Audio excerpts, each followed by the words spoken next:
Moabot sa 600 ka mga kabataan ang nakadawat og Pinaskohan sa ikaduhang tuig sa Agustinian Charity Day. Ubay-ubay nga mga gamit ug pagkaon ang gipanghatag kanila. Ato kining sayran pinagi niining report. Nagtapok sa Pilgrim Center sa Basilica Minore del Santo Niño kining mga bata gikan sa nakalain-laing eskwelahan o community center sa Dakbayan sa Sugbo. Alang kini sa ikaduhang tuig sa Agustinian Charity Day nga gitumong aron mahatagan og kalipay ang mga pinili nga mga indigent children.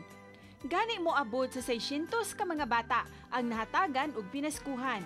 Buot usab sa Agustinian community nga paligunon ang tulo ka core values nga ilang gisanyaw. Lakip kini sa ilang extension program alang sa mga bata nga nanginahanglan. Syempre, gikalipay sa mga kabataan ang mga Pinaskohan nga ilang nadawat nga naglakip sa nagkalain-laing mga gamit ug mga pagkaon.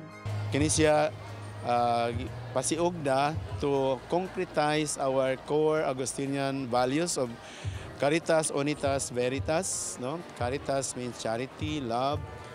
Unitas, unity. So we are united here, nagkahiusa ta, nining maong kalihukan.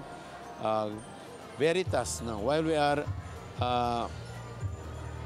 doing charity works, we are united with each other.